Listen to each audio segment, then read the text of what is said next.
Hello, everyone. Looks like everyone right now is one person. Hello, one person. Welcome to our monthly first Friday Ask Me Anything. Today, I'm joined by my colleague Laurel Combs. Hey, Laurel. Hello. No Karen today. She is on vacation. I was about to say well-deserved, but she's mostly retired these days. So, but She's a very busy retired person, though. yes, she is.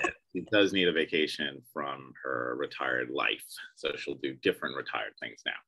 But anyway, you have us today, and for those of you who haven't attended this before, if you haven't attended this in the past, this is just ask us anything. So anything fundraising or not-for-profit management related, or just questions about the not-for-profit sector just in general, and we will do our best to give you a good answer and good advice around whatever those questions might be.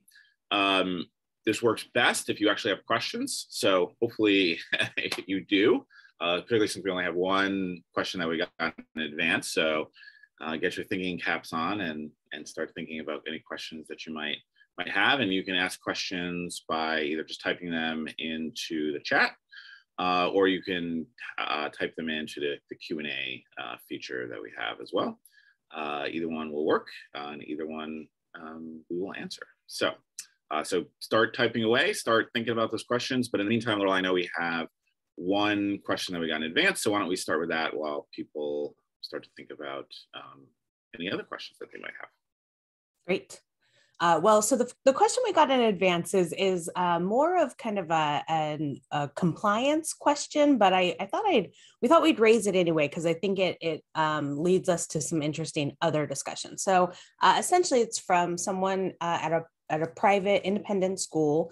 And she just asks around board compliance for the state of Arizona. She says, we currently follow a traditional meeting outline for a board meeting. However, in our weekly working meetings, we're following another layout. I'm wondering if there's a certain layout that's required for board meeting compliance. So obviously, Bob and I are not state by state compliance experts by any means. So I would not want anyone to take my advice from a legal and compliance standpoint by any means. Obviously there are particularly, I think schools are under a little more scrutiny in terms of making sure that agendas are posted ahead of time. And I think as long as you definitely a question I would run by, kind of a legal expert or, someone in that field to make sure you're doing everything. But, as far as I understand, for the most part, nonprofit board meeting compliance is essentially just that you have to have your board meeting agendas posted. I think it's like 24 hours, but state by state, it might be a little different. So just make sure that you're checking that. In terms of agenda, I've actually never heard of compliance issues around what the agenda needs to look like.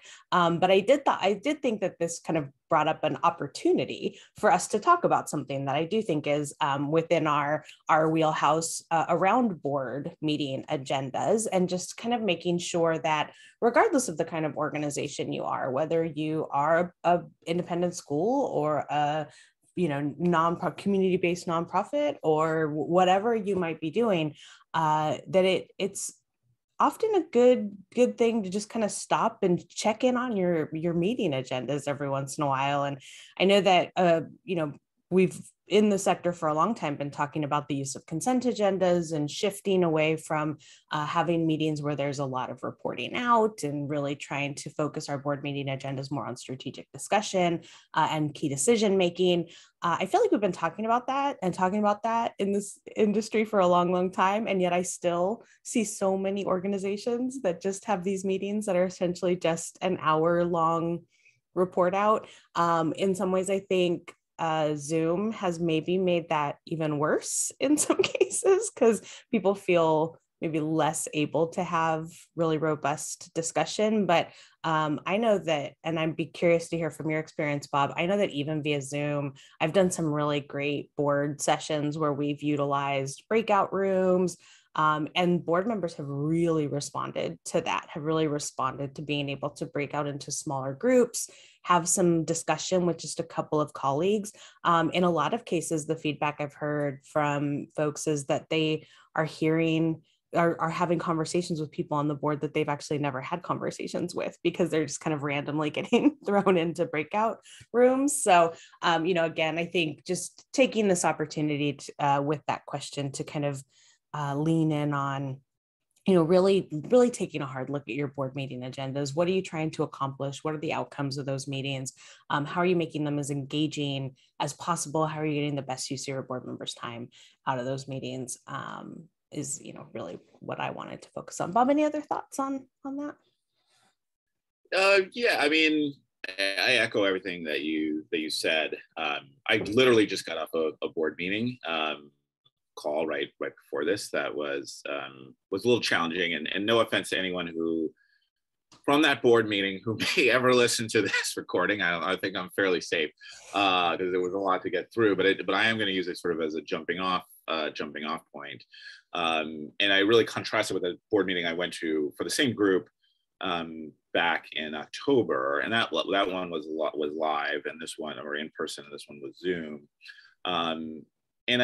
And this one was much more challenging to get through, but I think it wasn't really because of the format. It was really, more the way we were communicating, but it was the one in October had a lot more time for discussion. And this one was just like a lot of information presented at me, and then even when there was time for Q&A and open discussion, like people talking, presenters talking kind of ate into that time. And so it really made me conscious, or at least under conscious right at this very moment of really making sure that you build in and for real and have some real fidelity to it and commitment to it. Having time for actual discussions, and so the result, I think, was just kind of a tougher board meeting to get through, and then a feeling of certain things being fait accompli instead of being something that you really want to, that we're really being asked our opinions about or our thoughts about, and that's important as a board member if you're going to sit through something for 2 hours. So again, I don't want to be too critical of this group because we've had lots of offline conversations. They're really good about having board pop-ups, which I really like. I haven't seen too many other organizations do this, but like if you want to go in depth on a topic, they have like a pop-up, like we're going to talk about the finances, or we're going to talk about this initiative, and you can just go and really have a robust conversation around that. So it's not that I don't feel informed overall. I feel quite informed actually, but it was just that, this particular meeting and, sitting here on this chair and my back and just sort of, it just made me very conscious of, under other circumstances, just really making sure that you build in some, some genuine time to actually have conversations about things and to really discuss the work of the organization and discuss strategy. So that's what I would add. Again, please, people, write in your questions that you have. I do have a question I'm going to ask Laurel, and it's topical. And while we're waiting for other people to ask questions, so I have a friend, and she's a Ukrainian American. And years ago, we did a crowdfunding campaign together, raised some money for Ukraine during the Maidan. And she wants to talk to me sometime this week about how she's fundraising again and how the organizations, how they can increase their credibility as an organization.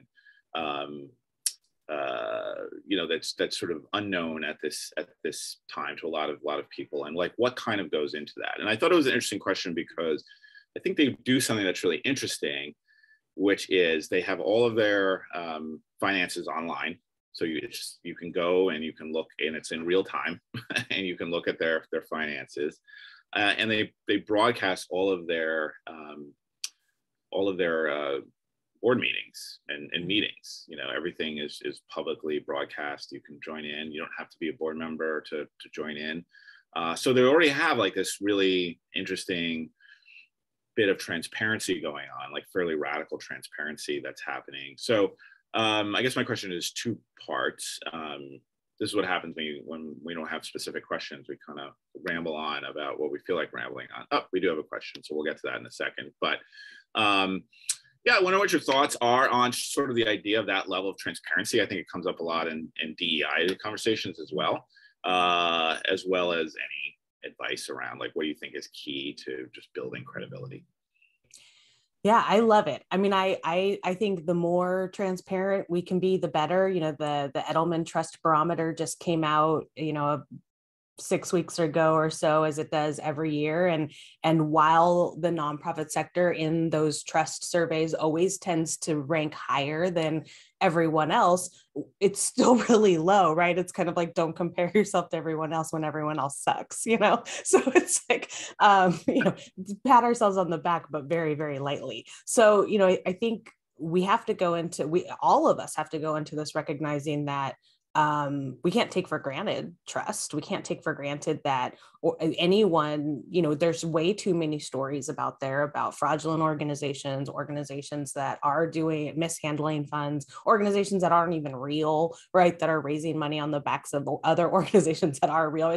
And those are the stories that stick into donors' heads. And I think especially if you're small, if you don't have name recognition, if you're doing something really niche, I think it becomes even more important, right? Because you have to show people that you are doing the work. I also think too, all of the transparency about finances and board meetings and all of that is great, but I go back to transparency around impact, because I think ultimately, if I come across an organization that I've not heard of, that I'm maybe kind of like, oh, who are these people? I think, yes, I want to see your financials. Yes, I want to see that you're well run and you are real, but I also just want to know that you're really doing things, right? And you're really having impact in ways, and especially on something like what's going on in Ukraine right now with there's so many organizations raising funds for so many different aspects of what's happening. And I think it can cause a lot of kind of, confusion and, I think we need to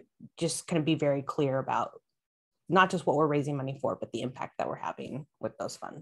Yeah, no, I agree, because like, who wants to sit through another board meeting, a board you're not even on, and particularly the financial board, right? We have board members who don't read the financials, right? But for the people who do want to read that stuff, I love that it's there.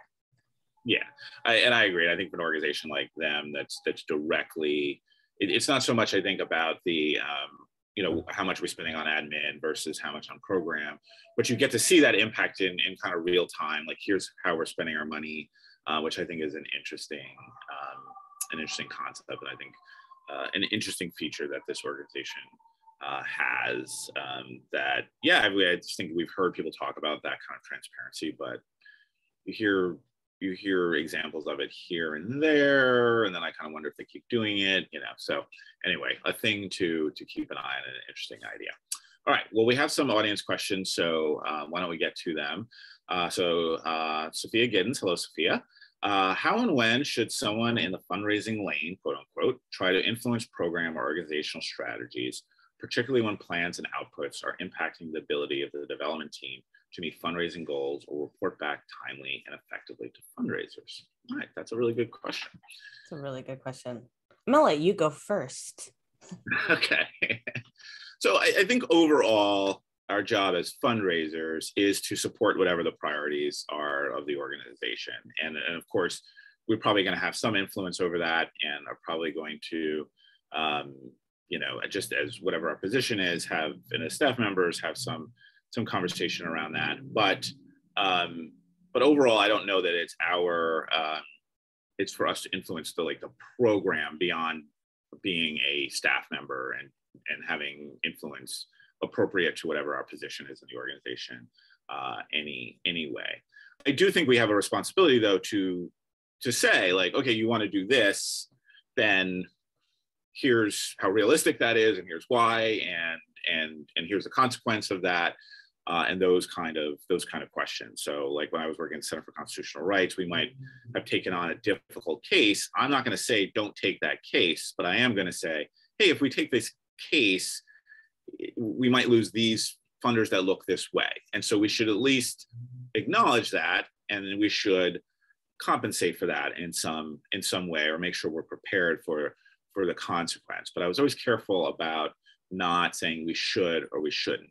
But I do think around organizational strategies, I think I think as fundraisers, we're often strategists, and I think that is appropriate for us to weigh in on, and like, how do we actually execute this from an operational standpoint? I think often fundraisers play a critical role, because I think a lot of times program people, not all, I'm speaking very generally, you know, they want to get something done. They're about the program, and we're not always in the not-for-profit space thinking about, well, what's the infrastructure, what's the operational needs, what are the strategies we are going to need internally to actually execute on this. And so I think, you know, I think as fundraisers, we can play an important role. But I think, you know, again, we always want to give people a realistic picture of, yeah, I can do this, I can't do this, this is realistic, this is unrealistic, or better yet, here's what it would take. If you want to do that, here's the consequences, and here's what it would take. I don't know. What do you think, Laurel? Yeah, no, I agree with everything you've said. And again, I think it's critical that development be part of the conversations.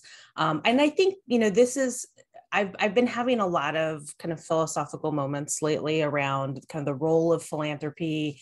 You know, we talk a lot about culture of philanthropy. I think, and I'm shifting my brain a little bit, that it isn't just about everyone else in the organization understanding the culture of philanthropy, but everyone in our organization just understanding the role of philanthropy in our organizations.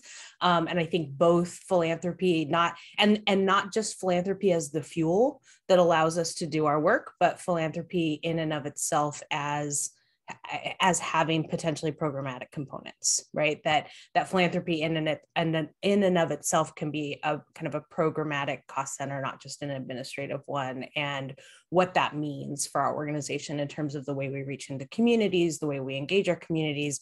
So anyway, that's kind of a tangential offshoot of this, but I do think it does, when we think more broadly about it, it does mean that fundraisers are part of these conversations, that we are when we are thinking about our programmatic priorities, we are thinking about it from the lens of, how is this affecting our community, right? Our entire community, including our funders, including our volunteers, including our service recipients, everyone who's kind of part of that community. And I do think that the program can get really tunnel visioned into like maybe a very particular set of clients, a very particular program. And I think sometimes stepping back and taking that more community-centric kind of view of program can be really helpful as well.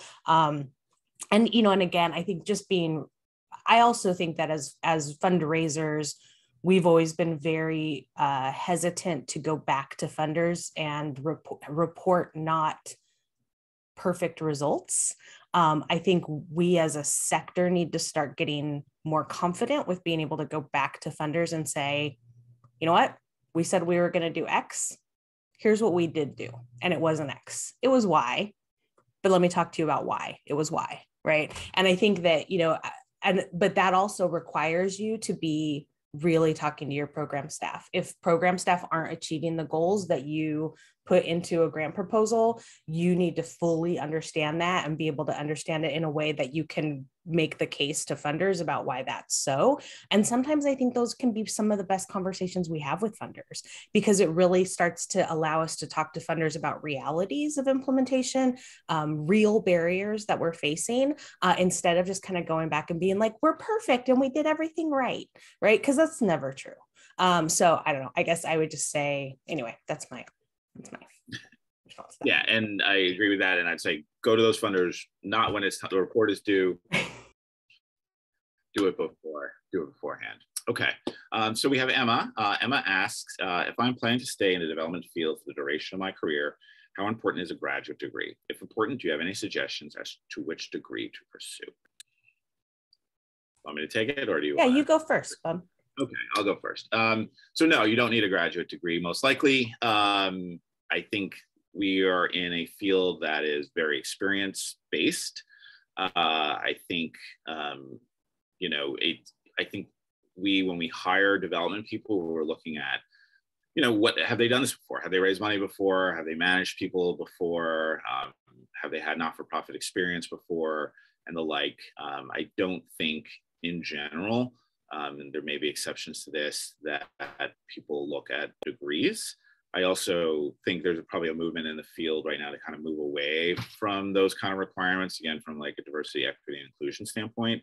You might instead of like requiring a degree, may be desirable, but not, but there's, I think particularly in our field, I just don't think it matters anywhere close to as much as whether or not you have experience. I do think, getting a CFRE, that's a question that always comes up. I don't think you need that either, to be perfectly honest. I know I'm going to probably get in trouble for saying that, but I think that what it does do, like a CFRE, accreditation, gives you credibility. It makes me think that you really do want to be in the field, and that most likely you're committed and you're going to do the things that it takes, because it is experience-based. And so you do have to kind of self-teach and learn and try new things. It shows me that you're likely to do that. And so that might be an advantage, but I personally, I barely look at that if I look at a resume. How about you?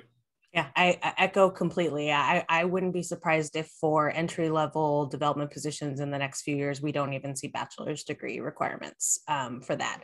And I would also just say the only time I would potentially think about getting a graduate degree as a fundraiser is the question we just answered around kind of integration between philanthropy and program. So, if you were wanting to maybe have a higher level understanding of public administration, public health, depending on what little, sub niche of the sector you're working in. If you're working in the health industry and you really want a better understanding of public health as a fundraiser, then yeah, go get your, master's in public health, something like that kind of beefs up your knowledge and understanding of the kind of the vision of what you're trying to impact in the world. But I would probably lean, and again, like you could do like marketing or business, but I don't think it's required. Yeah, do it for yourself if you want to do it. You don't need to do it for the job. It certainly can be helpful, it can be value added. But I don't think it's need. Do you need it? No, absolutely not. But you may want it for other reasons. I will say one of the things I've been talking to a lot of folks about, especially in the last couple of years as we've been in the pandemic, is like certificate programs. And again, looking at certificate programs that are really specifically around kind of some skill sets that you maybe bring, that you would be able to kind of say, hey, I bring this particular skill set. So something like a project management certificate, or something like that, that's more of a kind of really specific skill set that could maybe give you a leg up in terms of like, hey, I have a certificate in this, I'm really good at it.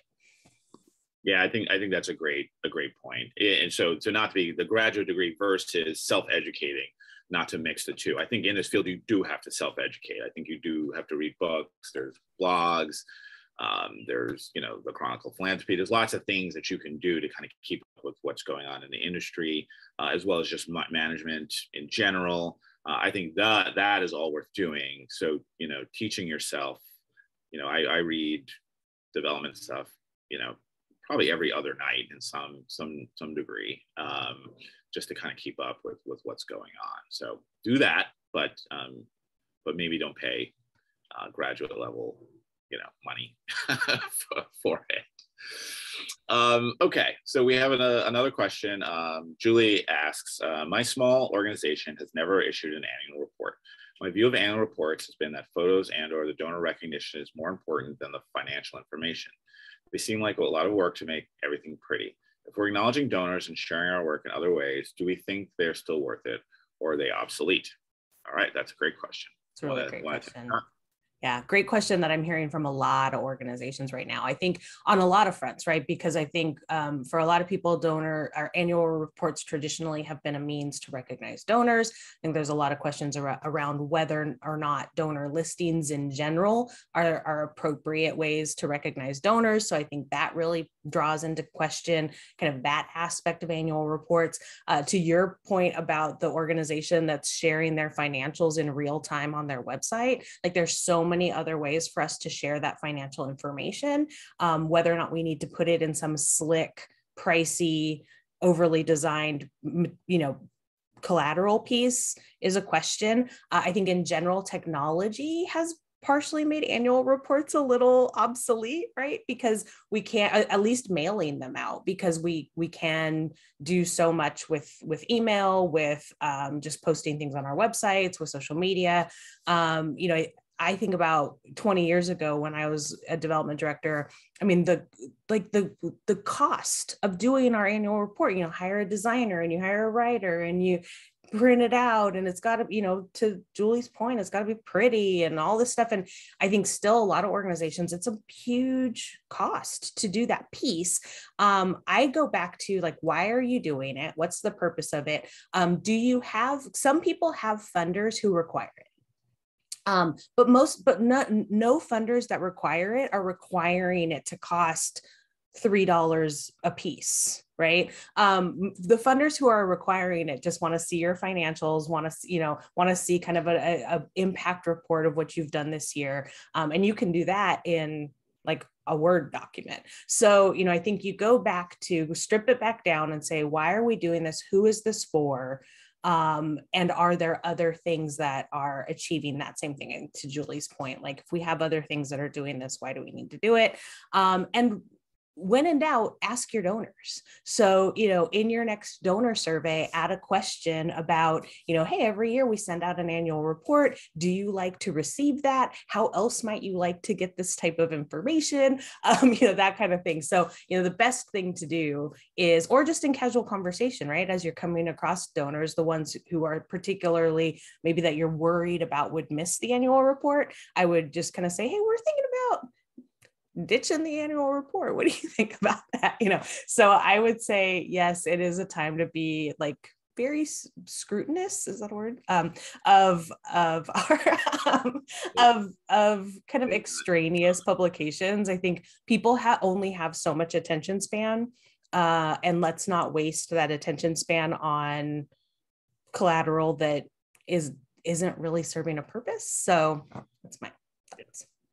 No, I would agree with that completely. I think you have to know why you're doing it, and I can think of reasons why you might want to, but I wouldn't do it just for the sake of doing it, particularly if you feel like you're doing, you know, strong stewardship otherwise.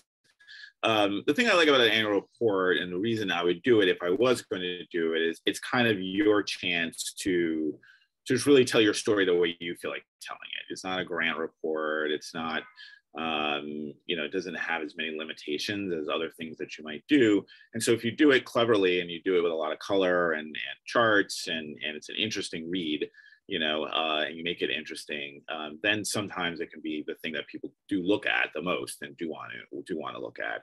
And if you can kind of disguise it, like I remember years ago, the ACLU did a report, and it was on just sort of the state of their litigation right after 9/11, and it was like, and everyone was talking about, in my world, which was in that civil liberties world, was talking about this report. I'm like, development wrote this report. You know, it was their annual report essentially, but the way it came off was like this super serious report on the state of civil liberties in the US. So I thought it was super clever, and I take my hat off to whoever was development director at the time. To me, it was clear exactly where it was coming from, but to the outside world, you know, everyone was talking about it. So I thought it was clever and a good way to do it, and a good example of how you can use it to kind of serve your own purposes. But if you don't have that well-defined purpose, then you can probably skip it. And regardless, don't put an envelope in it, because it's not a solicitation, it's a stewardship piece. And if you put a reply envelope into it, you've just made it a solicitation. So it's not even stewardship anymore anyway. And I only say that because nearly every annual report that I get has a donor reply envelope in it. And you've just negated all of that goodwill that you've. It's true. It's true. Yeah, and I think in the last 30 seconds we have, like, yeah, keep your stewardship. Don't solicit during stewardship. Like, if it's a stewardship piece, don't solicit. If it's a solicitation, you can solicit. But I think your point is well taken, Laurel. I see that a lot, and it's nice to get communications that are not solicitations once in a while, even an innocuous envelope. Yeah, I have some clients who have mentioned the term soft ask. Well, what if we did a soft ask? And I don't even know. I've been in this business for 20 plus years. I don't know what a soft ask is. You're either asking or you're not, right? So really either do or don't. There's no such thing as a soft ask. All right, well, we're at our time. Thanks everyone for joining us. We'll be back next month, same time. But hope you all found this useful, and thanks for joining us. Have a great rest of your day. Take care.